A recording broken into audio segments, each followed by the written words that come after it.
Veteran Series. Would you please state your name? George M. Driscoll. And George, where do you live? 611 Wilson Hill Road, good old Hoosick Falls. All right. Were you born in Hoosick Falls? That I was. So you're a native. Right. All right. Now, before you went into the service, would you tell us a little about what you did before you went into the service? Well, I was young. I went in at 17, but I knew the axe was going to drop. At that time we had the draft, so I went in. Prior to that, I was in school, St. Mary's Academy. And then I worked part-time for Lawton's Garage, which is now the Central School Garage, and the Grand Union under St. Clair. All right. And when did you go into the service? October 17th, 56. I see. And you enlisted in what? Air Force. In the Air Force. All right. Tell us a little about what happened after you got into the Air Force. You were 17. You had to have your parents' signature probably, because you couldn't get in. Yeah, my dad asked me if I really knew what I was doing because he was in the First World War. You know more than your father. You mean World War II, not the First World? No, my dad was in the First World War. Oh, your dad was in the First World War. I see. Yeah, and in France, in the machine gun outfit. You got his picture, like they say, upstairs. Yeah. So he was almost in tears, and you know more than your father does. So I said, I'll take care of it. Boy, when I got in there, I said, oh. I said, Dad, what happened? Dad knew what he was talking about. Oh, boy. All right, so you went into the Air Force, and where did they send you? I had to take basic at that time down in Fort, geez, I was going to say Fort. We just got through talking about Fort, down on.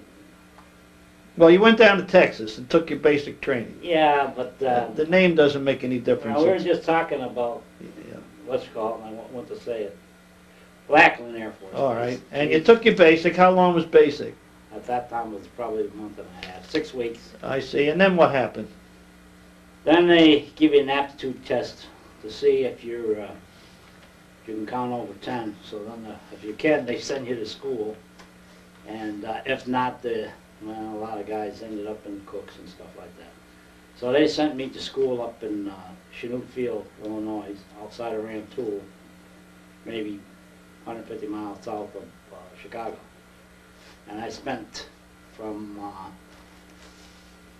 about end of November till April, that following April at school. And what were you studying and what they training you for? Well, they said I was mechanically inclined, so they were putting me in that field. Then when you, then after that you have an option. They opt if you're sharp enough and your abilities as far as your PT goes, you're in pretty good shape, which I was because I played baseball and basketball. They make a request, if you like, you could go into the ARS service, which is Air Rescue Service, which is a nice little job, peacetime. So I asked around what that was, and they told me. So I said, yeah, I'll give it a rip. Now, out of that, you'd probably be about 300 men that would do this. And out of that 300, you'd probably be lucky if we got 17 or 15 that could make it. It's pretty bad, It's a lot of, it's physical, very physical. Very physical. All right, so where did they send you after you joined the Air Rescue I went over to a Command? place called Bovington. In England? Yeah, Bovington Air Base. It was an army base at the time during the Second World War for English. It's right outside of London. I see. Which I got pretty accustomed to. All right, and what did you, what kind of training did you take there? Well, the first day I was there, I'll never forget it. There was this Irishman. He had legs on him like a tree trunk. Big guy. We got along good because I'm Irish. But anyway, he got up on this podium. We were doing calisthenics, and he got up on top of the stand, and he stood there and, oh man, he's a big guy. And he says, my name is Sergeant Billingsley.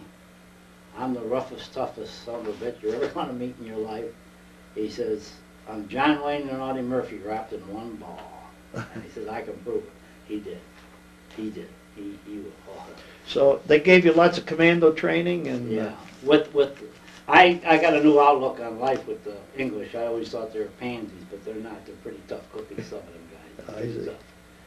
But you still ended up a little And disagree with. how long did you stay in England there and get this combat training? About 3.5, 4 months. 4 months. Someplace like that. All right. And then what happened? Then they sent us, my base was going to be, my headquarters was Prestwick, Scotland. That's where we always flew into, or we got our orders picked to us through the radios. All right. So Air Rescue Command is when somebody needs to be rescued, they would be called, you would be stationed in Scotland, and then you would go out to the place, or what? No, I'd be stationed. I was all over the world. I was in Canary Islands, Azores. Oh, I see. Wherever they... Yeah, wherever. But your first station was in Scotland when you left command. Well, my first headquarters was 8th Air Force headquarters. All right, and then what happened? You tell then us. I went down, then I was shipped down to a place called Casablanca, Morocco. And outside of there was a place, well, we went down there because Algeria, the Arabs, as I say, that's what I always call them. Probably I'll hear about this, but anyway, they and the French didn't get along very well, and they were throwing them out. And that's when Ben Youssef, I'll never forget his name. Ben Youssef was coming king. So they had an all-out battle. I mean, it was a bloody war they had there, and they were throwing the French out. They didn't want them anymore. They wanted their own. So we went down there, and I ended up in a place called New Sewer. We used to call it Nasty Sewer. It was a nasty place. Yeah. So I ended up there, and that was just on the outside, probably 3 miles from Casablanca, and it's within half a mile air flight to Algeria. And what our job was is to go into embassies or any like school teachers that were at that. This is different now. They're all going to be different things. I think. Yeah, sure. But at this time it was like school teachers, embassy. Anybody who worked with the country, our country, had to get them out of there because they were hot and heavy. And I remember that I was only 17, well I just turned 18, and we were going down a place called Park Leoty, which is in the center of Casablanca. We're in a 6-by, and I looked over and I said, gee, these guys are pretty good. The guy sat at me, he said to me, I think it was the sergeant, he said to me, what? I said, look at the effigy, boy, they don't like the French, they got that Frenchman, look at that thing flying there. I said, they did a good job. It looks almost real. He said, I tell you, he says, that is real. I said, holy, I said, time to lock and load, I think. I said, woo, woo, woo, woo, woo. Okay, said, so you were... That's the real world. Yeah, then it dawned on you that you were really in a dangerous area. Oh. All right, so your job was to come in and secure the plane and get these people out. Right, right. They were Americans that were there, and there was a war going on, so you wanted to get them out. The same thing we had to do up in Lebanon, the same thing. All right, but first you did it in Algeria. You went to Casablanca, and you did that whole area. Yeah. All right, after that was secured, you took the people out. Right. What happened then to you? Then they left me there because it was still a hostile area. We had a captain who got his head blown off at a road stop. He didn't hear him. He was captain. He had a wife and a couple of kids. They had it was a shotgun, but they stopped him at the road stop, and he didn't hear him stop. You know, he just kept going, and then boom, boom. So from then on, things got a little hostile. And how long did you stay in the middle of this hostility? Well, that calmed down after about 6 months. I see. But how many men were there? You know, like you. Approximately 300, 400 men. Yeah, but they all. There was only about 17 of us guys. I see. Air rescue. The rest were, they shipped guys down from Frankfurt, Germany. The paratroopers. Now there's a tough bunch of cookies. Yeah. And you don't blouse your boots when they're around, brother. That's their. You'll find out if you ever do. Yeah. And yeah, mostly all out of Germany. Okay.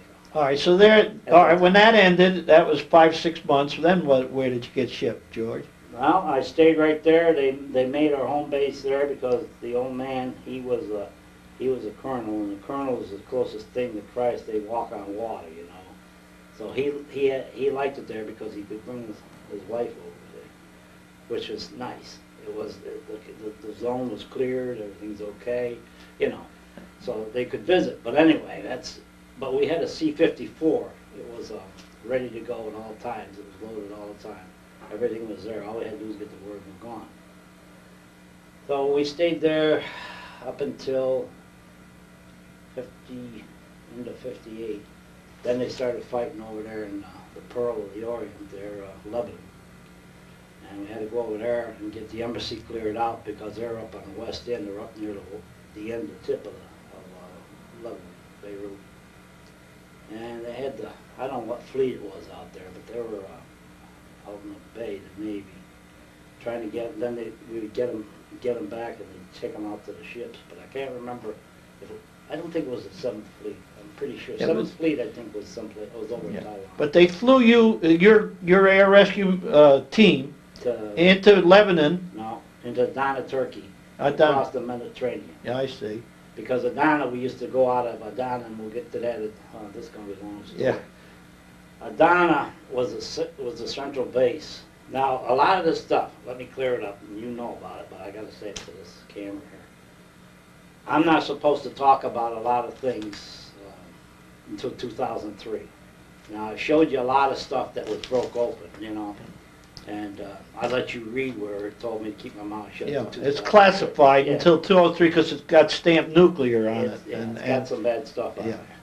And bad stuff happened. Then you can only tell us, and we understand that, you can only tell us, but we're trying to get a history of George Driscoll, where you went and what you did. All right, we went to Adana, Turkey. We got stuck there as a staging place.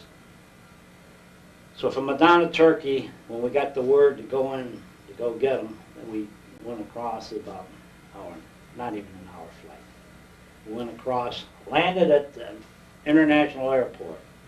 I never see a place blown to hell so bad in my life. It used to be a beautiful city, but were you over when you were through there? No. Oh. Well, anyway, they did an awful job. They tore that place apart. So we got, after we got the place secured, there was paratroopers at the air base, or at the municipal base. They were firing up into the hills because the hills overlay the way above the airport, and right off the airport, if you miss the airport, you're going into the Mediterranean Sea.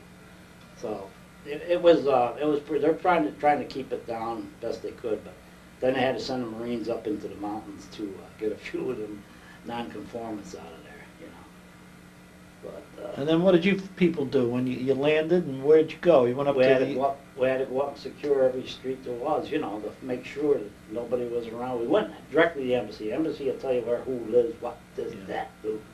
You can't read it anyway, but you try the best you can. So you get as many as you can and get them out of there, because the people, boy, pretty hostile.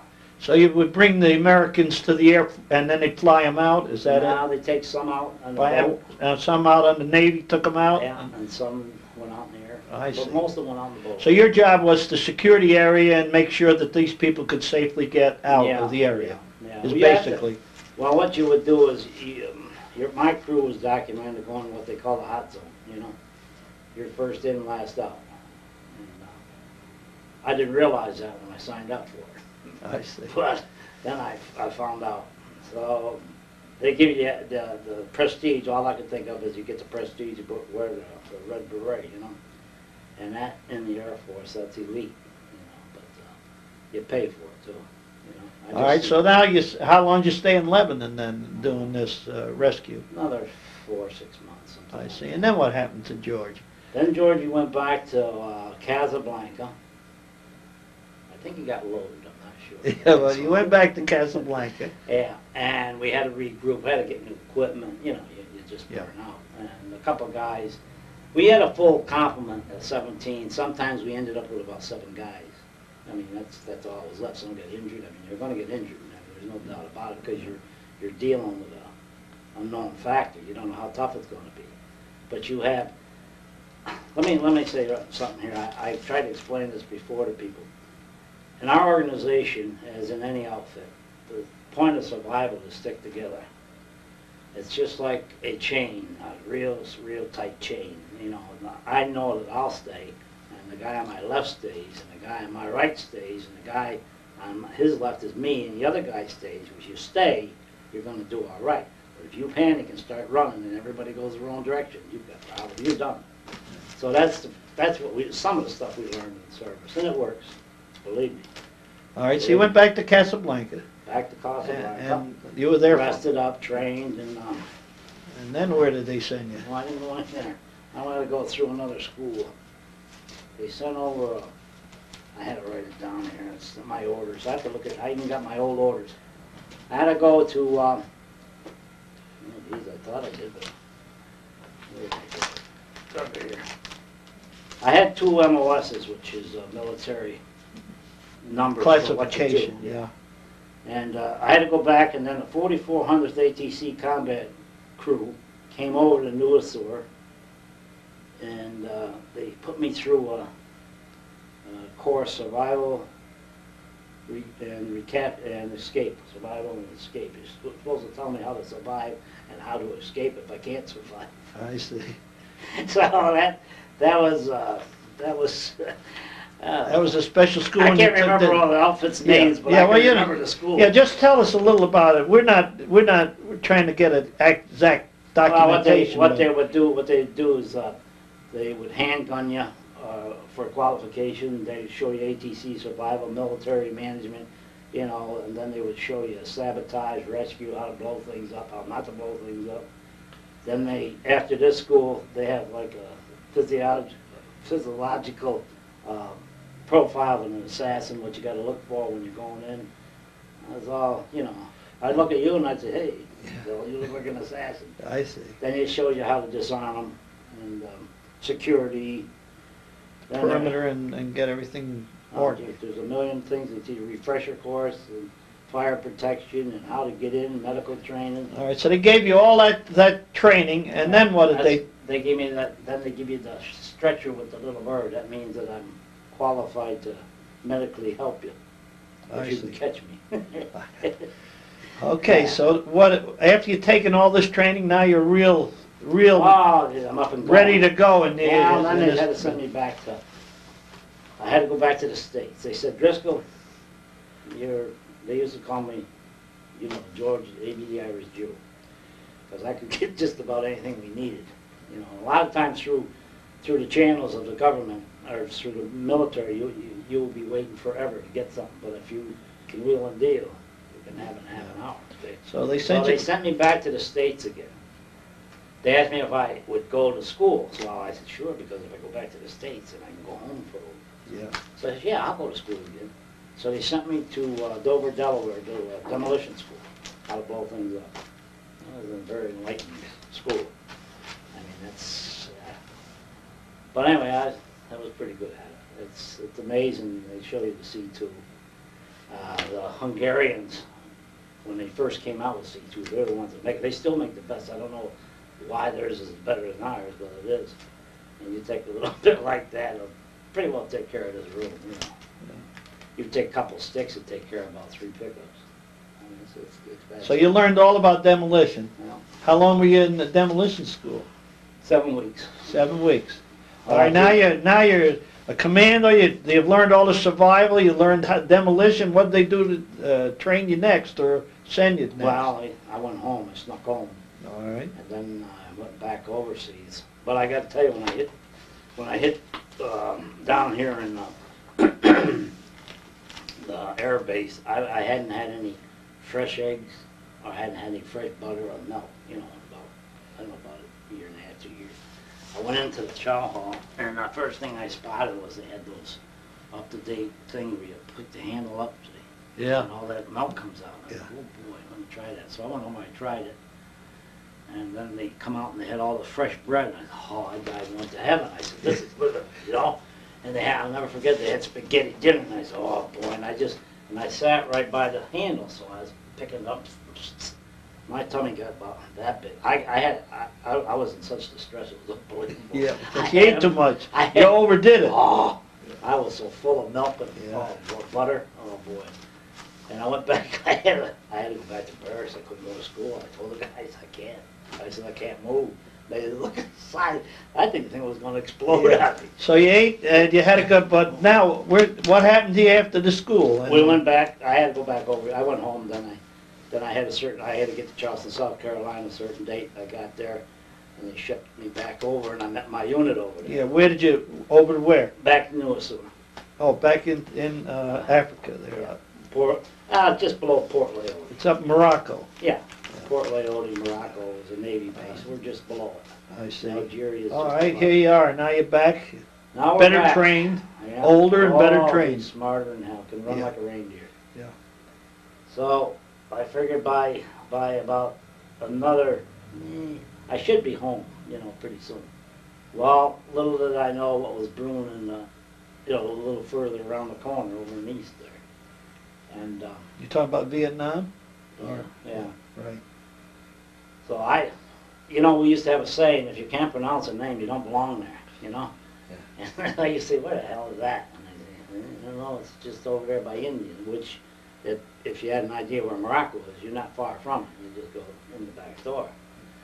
So we went over and we were in what they call a MAG outfit. This here, MAAG, MAG outfit, and that's military assistance, and guidance outfit. So you were in there when they first sent military advisors, what they called advisors in the newspaper, right? Yep. So you were part of those military advisors that came in? But they couldn't understand you, you couldn't understand them, and they surely in hell didn't want to understand you when they didn't want to. They could play dumb or that. Yeah. It was tough. All right. And you were in there to train? And get the South Vietnamese? Survival, the whole thing. Yeah. And you were teaching that to South Vietnamese? Yeah. Then we would teach them how to load on a copter. We'd teach, this is sad. Yeah, I guess I could talk about it. They said, one of the reasons, let me interject one thing here. The reason I don't mind talking about all this stuff is where you would have never got me before. And finally, through your persistence, you got me. But when I was out in Boston and they gave me that Medal of Honor for the Republic of China, presented it to me and about 13, 14 guys, I don't know how many, in my outfit. To see the people's reaction where they were thankful, all these years I kept thinking, oh boy, these guys are going to hate you, the rest of their life. But they didn't, it's funny. And I said, geez, I guess I didn't do so bad after all. I didn't hurt none of them. Yeah. But I kept thinking of Vietnam, and I said, there's a lot of things I'm not going to tell you about. Yeah. Well, we just want to get an idea of where you were and what you did. Yeah. We're not anything secret, anything like that. Gee. All right. So you went to Vietnam to train. Yeah. To Well, I train. went to India, Bangora. Bangora, India is the big Indian, big installation. They got one installation there. That's it, Bangora. From there, we waited for orders to where we were going to go.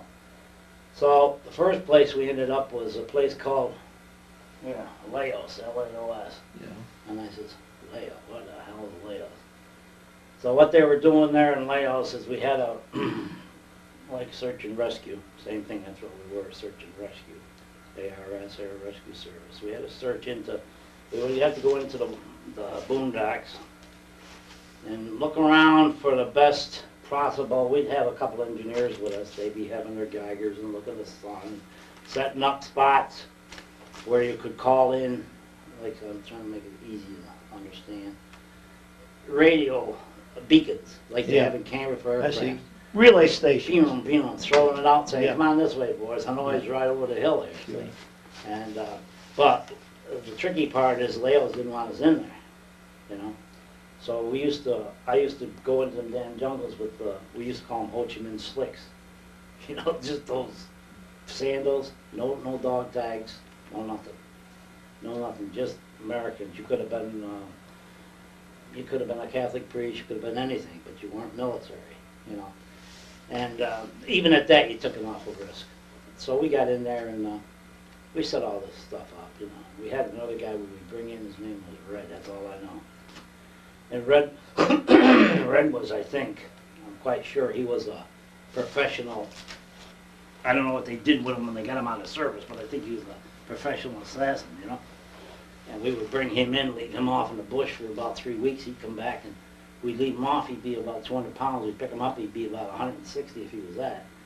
But he would more or less negotiate with the town officials, the town upper seniors, what, they're going to keep their mouth shut, you're gonna play ball with us guys, or what? And if they didn't, I guess it was his job saying the V, Yeah. So he never spoke to me in all the time I was ever with him. Yeah, I see. But he made it possible for your group to go in and set up these Right. whatever stations, you Yeah, know, because they're all over the beacons. place like ants. All right, so that was in It's Laos. bunch. Yeah. All right, then you got out of Laos there, and then after you'd done that, what happened? Well, they sent us to a place called, well, I landed in a place called Cat Bay. That was an old French air base. At that time, they were given the Vietnamese some C-119s, the old cracker boxes. I mean, they weren't doing them no favor giving them things, but anyway, they had nothing. So they were all landing there, and the guys were showing them how they run and all this stuff. So from Cat Bay, we went down. We stayed there for a while. Then we were shipped down to, well, they call it now Da Nang. Everybody heard of Da Nang Air Base. Yeah, At that time, they used to call it Touring. That was a French name for it. But as soon as that, and Dien Bien Phu, when they annihilated the French there, threw them out, they changed all French names. There was no names of French. I see, they gave them their own names. Oh yeah, the All country right. names. So you went in there, Uh-huh. And they would, make a long story short, let's say we had 35 was the limit, because that's as many as you could carry. You put a couple helicopters up. You weren't going to lose all the helicopters because of these guys, you see. So you trained 35 commandos, you tried to train them. And if you could train them, partially train them, they put them on a plane, or on a recovery outfit and take off. Well, the only problem with that is that some of them that you were training were VC, and some were, you know, all they needed was one, so they had the best network in town. So you send out 35, and my code name was Raven. I guess I can tell you that. So I don't know if that's the old man named me that because of Raven something, but he named me Raven. But anyway, when you send them out, it finally dawned on us after we could never contact them again, is that they weren't deserting. You know, you couldn't have all deserted. So what they were doing to them up there is they already knew where their landing zone was, what time they're going to land, how many there were. Well, they sat there and wait for them. 35 with a clip. What was that? But they said keep going, so we did. You know, because if you fall out in the morning, you used to have the AR-14 or the M14. The AR-14 was another rifle. But and then they would have, that would fire 17 rounds. You couldn't fire 17 rounds or 20 rounds. You had to put 17 because you put 20 in it, you jam. We tried to teach these guys. You show them the rifle. Some of them had old shotguns and stuff. You show them the rifles, how they work and everything. It's your rifle, okay, you're accounted for it, take the serial number. Next day they fall and half of them don't have a rifle. So you say to the one interpreter, hey, where's the gun, the boom boom? Then he goes over to them and they go, they don't understand nothing. Well, what they're doing is you give them the rifle and $50-$60 to take it down and sell the damn thing.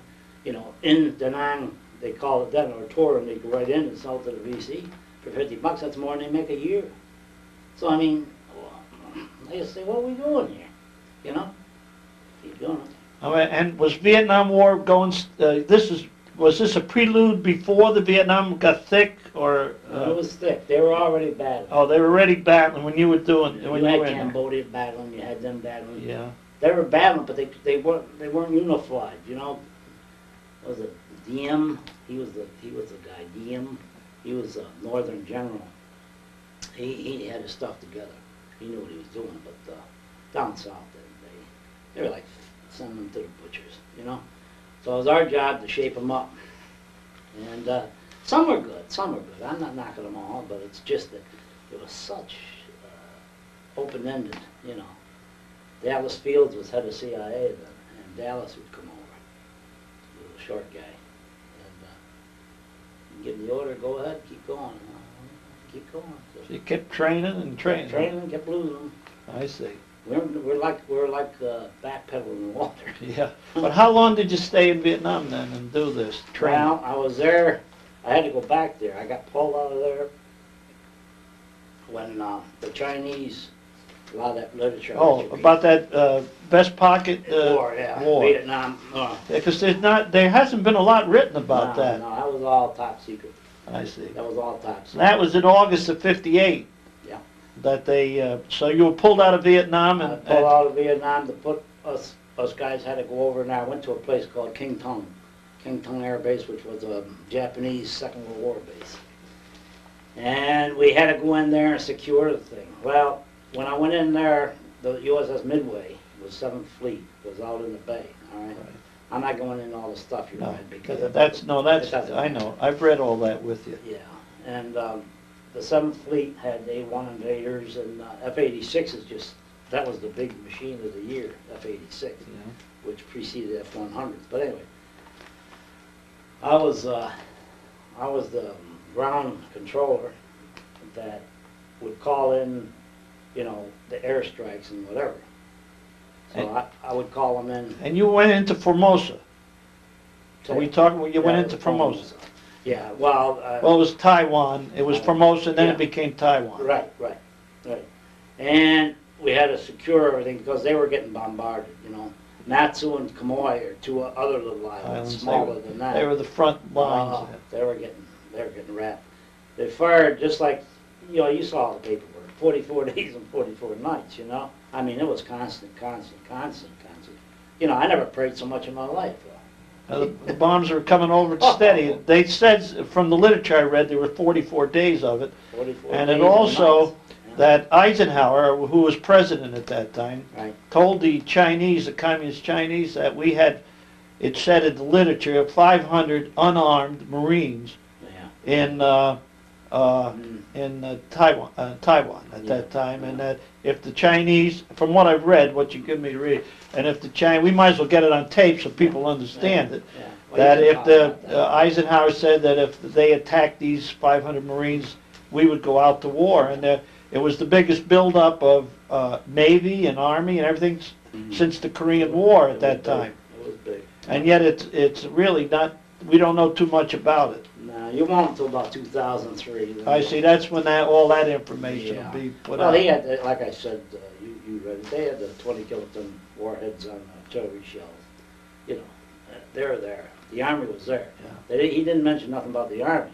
Did nothing about the Air Force. It was just the poor Marines. There was 50 no gun thing. Yeah, and they were there, because I read an article by one of the Marines saying they didn't have any ammunition. They were not supposed to keep any ammunition in their guns to stay unarmed. Right. All right, so that went on. The poor guys are pigeons. Yeah, and you and it said 33 others in this medal you got from Yeah. Taiwan. Yeah. When was that medal? Last year that you got it? Yeah, October. It was in October last year. We went to Boston and You got medals from Taiwan for yeah. your service to their country Yeah. during that time. I'll show you later. It's their highest medal. It's like the Croix de Guerre for the French, the Medal of Honor for America. It's their Medal of Honor I see. that they bestowed on us. So, All right, so then how long, that went on for about 6 months. long time. Yeah, and how, were you there through the, Yeah, until it got quieted down again? most of it, yeah. And Well, then what did really they? bothered me, what I found out about that place is, you know, those poor people, the same way I felt bad about the Vietnamese and the Laotians, the same thing. You feel bad that you went over there because they don't have much. You know, they don't even have the, you know, you're over there, you got the most sophisticated equipment in the world. And you feel, you know, and you come home with a feeling of, oh man, you know, we could have won that war any day there was. And you come home and you feel bad, you know, but the ones I feel the worst about are the kids, you know. They take a punishment. Like, I told you one story, I'll just tell you one story, like the kids, I've always wanted to get this on tape, is these kids that think it's great to go bomb, you know, this, bomb, that. Well, they've never been up against it, they've never been there, done that. But if you see what an explosion can do to a human body, you won't even talk about it, you know. And I see one day a woman, her mom was on, after the bombardment stopped for a while, she come out, her family, and she's looking all around for her family, and her family were all over there, and they scream and holler a lot. And she had a coal shovel, grain shovel, with the big scoop sides of it like that. And she was, I thought she was, you know, digging up some manure. That's really what I thought it was. I said, what the hell is she going to do with that? what it was her kid, and it was like your body, bones and flesh, all hit so bad it turned into jelly. And as she was picking up, it was just like jello. Like, oh man. You know, So stuff war is terrible, Oh! and the killing is terrible. Yeah, There's no kids, question. kids today think they're pretty tough here with that bomb scare stuff, but that's bad news. It's bad. It's bad. Even if they did attempt it, you know, the harm, the hurt that could come out of that. You know. Sure. All right, now let's get back to your life because Yeah. we're trying to find out about George Driscoll and what he did. All right, so you've been in you went back to Taiwan. Then did you go back to Vietnam after that? They Yeah. sent you back to Vietnam again. Yeah. And what did you do in Vietnam? Well, everything Was that, did you go back in training people, or? Yeah, but everything was getting sort of secured, and it was picking up. You know what I mean? And our days there, you know, like as I said, we're the first in, last out, and our days there were just about numbered. You know, they were bringing in more and more and more trainers. I mean, they're bringing in the Green Berets, they're bringing in the airborne. They were bringing them in left and right. You could see it building up, boy. You'll see the stuff coming in. Flew. Like Da Nang or Torin is right on, you know, China Beach, you might as well say. Yeah. And they were wrapping a few shells at those guys out in the water there. You could hear them going off, but it was building up. All right. So then, as Vietnam escalated, what happened to your outfit? Oh, they sent us back. I stopped off and They sent you back to Casablanca area, or Yeah. back to Morocco? then we went back that way, but then we cut up over Germany, up to the Bonn, Germany, because the old man had a friend in Bonn. So we flew up there, and then we went up in Pruswick, Scotland. Stayed there a little while. They give us a nice rest, you know. Yeah. Because like when the old man used to call, he'd call, we could be any place in the middle of the night, 3 in the morning, and he'd call in on the radio and say, this is Colonel Copley, Colonel Gibson, whatever one it was, and said, I've got 7 hungry or 10 hungry men here, and he said, I want them fed, I want steak, eggs, boom, boom. You'd land, they'd light up the chow hall. I mean, tell you, these guys, when you're a colonel, you know the colonel. Yeah. Sure. When you go, they'd have the full complement, and there'd be us little dirty guys walking around scuzzy looking, you know, Yeah. no beards. I didn't have much of a beard then, but they feed you, boy. His Then you're ready to go out again somewhere, or? Well, yeah. Well, that would be a lot of times I'm passing through. I see. You know, if we were going from Turkey to India, or India to Taiwan, Taiwan back, then the Azores, or we were going to Bermuda, or sometimes you had to, going into the Azores, you had to go into Bermuda, or Bermuda vice versa because of the weather. You had to switch off and on, you know. What used to kill me is Bermuda. I knew Bermuda was a little close to Hoosick Falls, New York, you know. I'd say, well, it wasn't too far, you know, probably about 10,000 miles, but it wasn't bad. It was, you could smell the air, you know. You're only probably 1,500 miles from Hoosick for 2,000. When you're in Bermuda, you're close. This is funny, I gotta tell you, I got my brother Frank, and I got in the Azores, and I got a hold of a phone, see. So I called my brother Frank, and I says, hey Frank, he said, who's this? I said, George. He said, George, how are you? I said, great. He said, geez, we're worried about you. He said, where are you? I said, I'm in the Azores Islands. He says, who's paying for the call? And he says, you are. He said, I'll see you, George. He hung it up on me. Yeah. All right. Now you're in the Azores. Now what else did you do? I mean, Well, before you got out in '62, you said. Yeah. Yeah. So what did you do after Vietnam? Well, we went back to North Africa, regrouped, stayed there quite a while. I was getting close to my rotation date, you know. Yeah. Guys, I've been 2 years, you know. So they said, you want to stay? If you do, we'll try to get you, but you by rules and regulations, we can send you back to the States today and bring you back. Yeah. And I said, well, I don't know if I want to do that, you know. I mean, geez, I like you guys, but, you know, I'm not married to you. So what they did, they sent me back to the States, and what they always do, they send you closest to home so that the government doesn't have to pay you this travel pay and extra muster out pay. So the closest place that he could send me was Plattsburgh, New York. The reason I really wanted to get home was it was Christmas time. See? So I came home and I had a month. I had all kinds of leave time I used up. And I went up to Plattsburgh. I reported in. And they have a ARS outfit there, so that I was going to be assigned to. And I only had, I don't know, maybe a year or so to go. So I said, I can coast. Well, what happened, they cut orders on me as soon as I got there, and they needed me up in Sanderstrong, Greenland. I just come out of a temperature, humidity that was about 120. Yeah, sure, Morocco. And it's so hot, you know, and Taiwan and Vietnam, Laos, it's a muggy heat. It's terrible, you know. You get used to it finally. So my blood was so thin.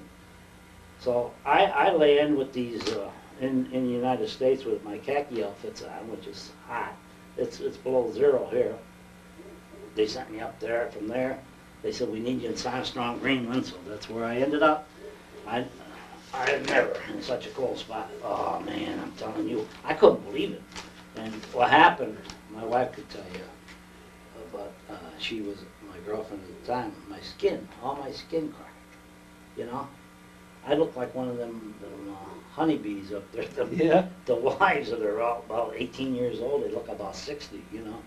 Yeah, boy, I tell you. Because you got fair skin, Irish fair skin. So how long did you stay up in Greenland? About 6 months. And what did you do up in Greenland? Nothing. Just watched the foxes. I don't know what the hell they ate to stay alive because there's nothing there. I watched the bears, and then you watched the caribou. We never got an alert. Never. Just never stayed, got an put your alert. time in there. I stayed there every time. Well, there were alerts going on, but Yeah. I never got an alert. Oh, that's right. Before I went over there, I was in the. I forgot to tell you that one. Down in Turkey. And down in Turkey was. It's all out there. Most of it. U2. That was when your U2s come Yeah, out. right. I ran into a fellow there. I was guarding a guy named Gary Powers, and those of younger than you and I. Gary Powers was a pilot that Khrushchev finally shot down in the spy plane, the U-2 was. And the U-2 used to take off on what they would call a skid. It had no wheels. The wheels were dollies that were hung under the wings. So when she took off, they'd go off, and they'd go right straight up. They call it the Hawk. And they'd go right straight up. I mean, it had power, unbelievable, GE engines and big engines. Nothing but an altimeter, a camera, a compass, and that's about it. And a gas gauge. There's nothing else in the thing. So when they take off, the wheels, the dollies would fall out on the runway, and away he'd go. His name was Gary Powers, as I said. And Gary got shot down. Well, that was the biggest thing since popcorn when Khrushchev. That was all over the papers. Oh, that was the big news. They were tough. They had it made. So Gary, they always said, you know, he had a ring with a pill and arsenic. He's supposed to take it. Well, that wasn't true. What they had was a syringe. And I guess Gary threw that out with the bomb because he didn't take it. Because that was part of the deal. You knock yourself out. Nobody could ask you. You don't know where you came from or nothing. You're done. You're dead with that. Well, finally, they bartered some spies that we had for him. We got him back. He was a civilian. He wasn't military. He's a civilian. He worked for Lockheed. And he went out to California where Lockheed was. He lived out there. And then he got killed in a helicopter crash watching traffic reports for a radio station. Oh, that's interesting. That was because I remember what a big news item it was when he got shot down. Well, and what was your connection with Powers? Secure him. Like if he went in, thing done. If he went in, say, even where he went in, if we could have got in to get him out of there, we would have. I see. So your rescue squad was stationed with the understanding that you had to watch Powers. Yeah, that was after I left Taiwan back to Ghana, before I went to Naval. So that was another experience that you had. Yeah, we used to watch the Balkans all the time. You know, Ghana isn't too far from the Balkans. Yeah, right. That's for sure. And we were taking a lot of pictures. We had a lot of spies at that time in the Balkans. Yeah. Real big time stuff. And, all right, so then you got to a point where Greenland, And after Greenland, what happened? It was discharge time? No, Or? I went back to back down here, and they were starting what's that Ethan Allen Air Base up there by Plattsburgh, and they were putting in a rescue outfit for that. I don't know, it must have been for Lake Champlain. I don't know what it was, but when we were coming back down, we lost an engine coming over Champaign. Oh boy! I thought, no, I'm not gonna end up here in the middle of this water and lose everything. You know what I mean? Because like where I was in Sonderstrom, like I had to do a little education up there. You know, you get up in there. I've never been in the cold. You know, that's cold as a well digger's ass. It is. It's cold. Your life expectancy, if you had to go in the water to get somebody out, now regularly it's about 90 seconds, you know, in any cold water. Up there you got 8 seconds. Hypothermia will kill you. Yeah. So, you know, you got your different battle. I was glad I never got called up there. Yeah, I can see that. Your survival's slim. Because I'm afraid the guy would look like a popsicle. All right, so what happened after Greenland? Where did they send you? Back to Plattsburgh. Plattsburgh, and Then Plattsburgh was trying to set up, I helped them set up, you know, what constitutes a rescue outfit. a rescue, an air rescue. See, in there you've got some of them mechanically inclined, you've got some that are medics, you've got some that are can speak the language, you've got some pretty good fighters in there, you know, perimeter men that let these guys get in. They had a guy, one of the greatest guys was Pinenberg. He was over in Vietnam, and he had 80 rescues, this guy did. He was an airman first class, and he went into a place where he didn't have to, because this Army squad was getting beaten, pounded all the hell, and he went in to help the wounded. They dropped them off. Well, the helicopter couldn't land because of the ground fire was so bad. You know, they had to get it out of there, so he stayed, and then they come back to get him, and he wouldn't go. He said, no, I'm staying. So they just threw him on M16, I think it was M16. They just threw him on M16 and says, okay, we'll be back again, you know, with a platoon and outfit to get you. Okay, so they did come back, but they didn't make it in time. They got killed. A whole bunch of them got annihilated. All right, so now we're 1962. You got discharged from the Yeah. service, right? Yeah. All right. Now, what happened to you after you got discharged from the service? What happened to your life? Had to go to work. You had to go to work. Now, you used to get the flying 52 there, whatever it was. Remember they Yeah. gave you? Yeah. So I enjoyed my life a little bit, talking with my mother, and you know, and my family, and just relaxed a minute. You gotta really, Yeah. you gotta get reoriented to humanity. Because you you've know? been through a lot.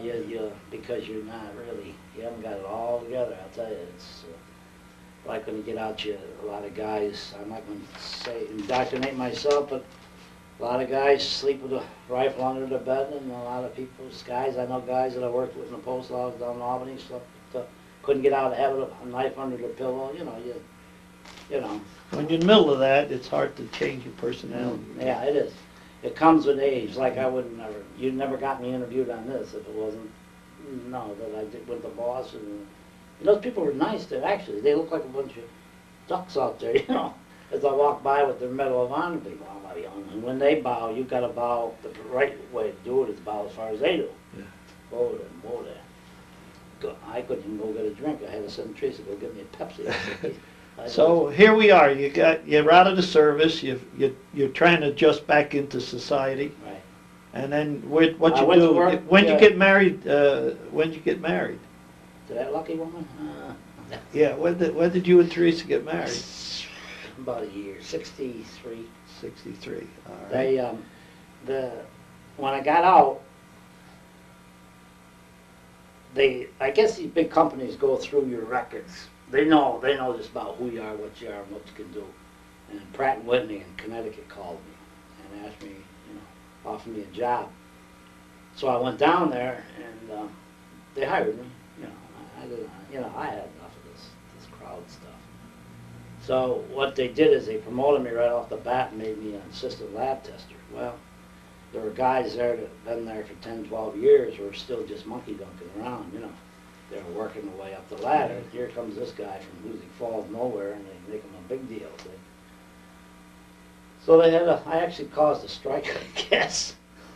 So what I did is, I went to the higher echelons, the management, and I said, hey, look at it. I said, if you sign me another 8 months, 18 months, or whatever, I think it was 11 months, for unemployment insurance, give me that pink slip. I said, I'll go back to Hoosick Falls, and when this settles down, I'll come back. And they said, would you be that good? And I said, oh, you think you died? What the hell? I mean, you just give me that pink slip. I'll show you how good I am.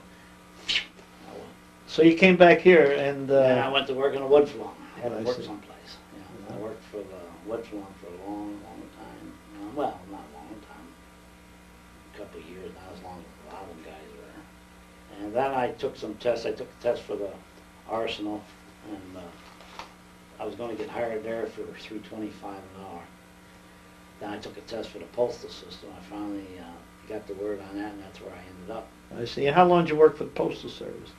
38 years, 11 months, and 17 days. Oh, you had 38 years with the Postal Service. Well, So, that's so then that put you into a good retirement, and now you're retired. And you own the video store downtown. Right. Yeah. All right, now before we close this, would you talk about some of these medals and stuff that you got on that shirt, so we understand it? Go over that shirt with us, if you don't mind. Let me, over here, these are all, this thing here. Well, I have to. Wait a minute, I'll be All right. This is, everybody who's ever in service, they sort of save a memento. And this here was my flight, one of my flight coats. This was my boonie hat.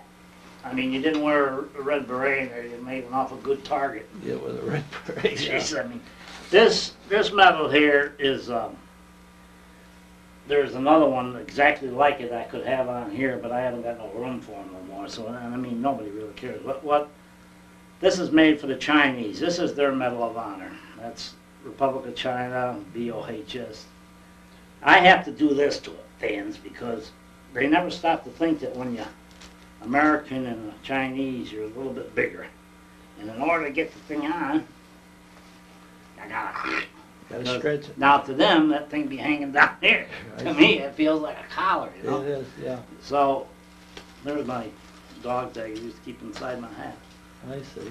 See that dark black? Yeah. That's for infiltration for night, so she wouldn't shine in the sun. I see. But you didn't wear a red hat anyway. And now we got. Oh, here I got more paperwork here. You just gotta hang on just a second. I got all kinds of. I had a nice piece of paper here that would tell me. Well, this one here is the Republic of Vietnam. All right. Yeah. That one right there is they gave it to us. I can show you the real medal.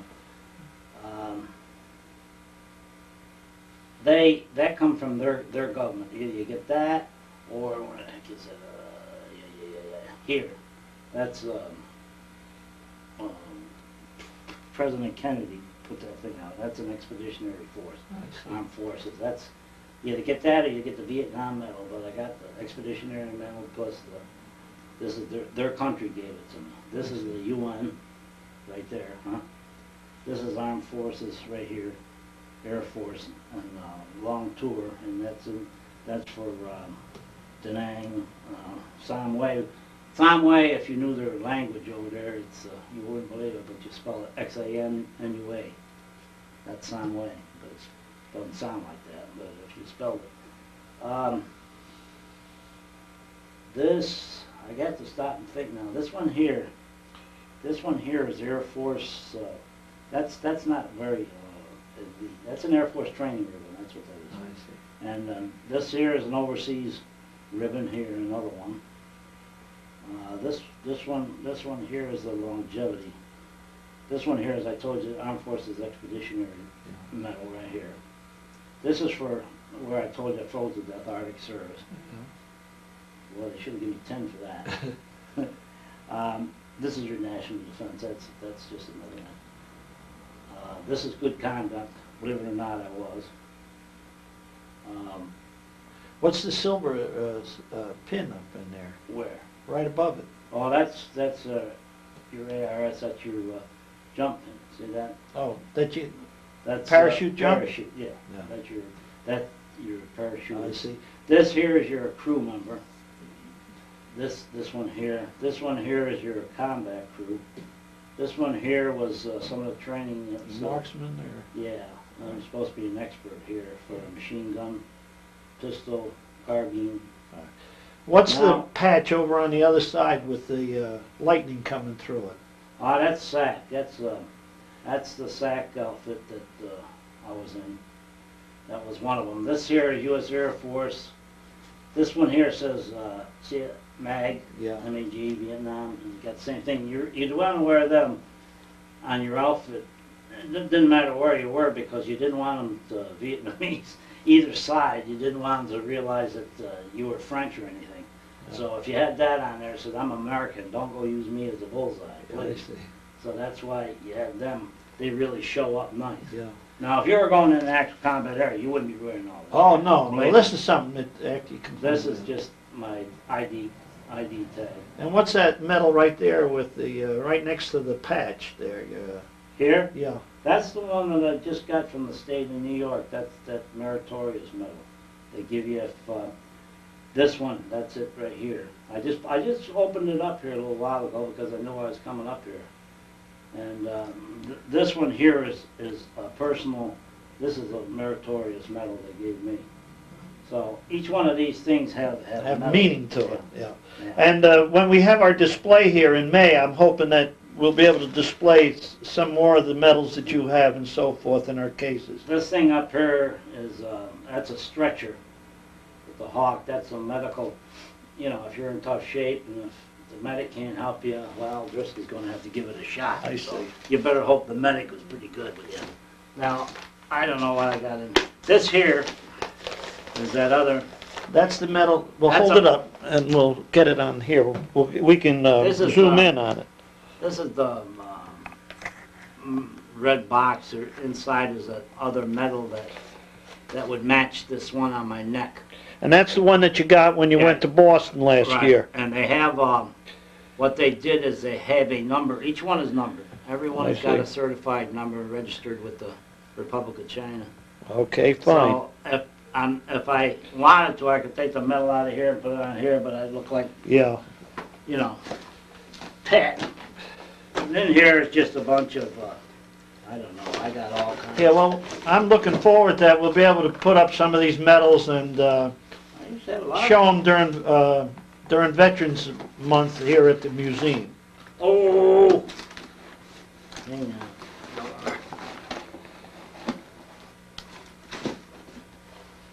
Okay. Oh! There's the one that matches that one. I see. I see you get a medal with each one of those. Yeah, there's one that matches that. I see. There's the expeditionary, that'll match that. Now, couldn't you picture me walking around town with them babies? Yeah, well, no, this is something that And here we you- really should, that is the big one. That's Yeah. the meritorious service. I see. But the And big that thing is that it's something to be proud of. You got them all. Yeah, Something well, that you we must have. And we should be thankful that we had people out there doing these things for us. When you're young, you make a good soldier. When you're older, you get a little bit too smart. Yeah. You're not such a good soldier. Well, okay then. Is there anything else you want to end up with? We're coming to the end here. Now, here's some I haven't even put on. Yeah, well, we're going to try to get them from you to display those during our Veterans Month. You can display them, but you don't even know what happened. Okay? Yeah? Is there anything else you want to say? No, just the only thing is that I hope maybe some children or kids can listen to what I said. And, you know, John Wayne does a hell of a good job in the movies, but in the real action, when things really get hot and heavy, let me tell you something. You're not spiffy clean, you're not really, you're black, you're dirty, you're cruddy, you feel terrible, and you have a lot of pressure put on you. And that's all because of explosives and dynamite and rifles and killing. And I would just hope that kids would realize that before they go around trying to be a big deal going to blow you up, because they had no idea how bad it can be. I mean, it's bad. Well, we thank you, George. Thank you for Okay. an interesting hour and so. George, we forgot to show that piece of that bullet. Would you talk a little about that you got in your hand? I'll kind of zoom in on it. This was Well, over there, they were scared to death of spades. Don't ask me why, but that was a death card to them. And I had this mounted on a plastic spade. Now this is a 90 caliber machine gun. And on it, I showed Phil on the side of it, I dug this out of a wall. And on the side of it, I says, I can't hardly see it, but it's a, what did we say it said, Phil? I can't remember. It said, Close enough. Close enough, That's what yeah. it was. I had that done. I had that printed on there because I dug this out of a wall. and that came whizzing over your head. It wasn't over our head. And come, as a matter of fact, it took half the. Where was it? Half the building down. This was over in Taiwan. In Taiwan? And that thing was so close that you could hear it go. Shoo! Yeah. I said, "Holy moly!" And then behind me, the whole wall. It was a brick wall, just exploded. So I went in, and the only thing that happened to that thing is that it got nicked out of the side here.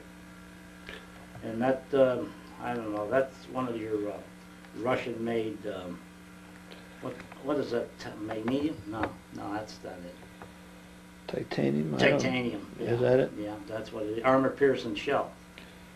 And that was an armor-piercer, all right. Yeah. So, you know, that's the same thing with all this stuff in school. You only got to get shot at once, and you, believe me, you won't be no hero. Believe me, you won't forget it. Okay, George, thanks again. Yeah.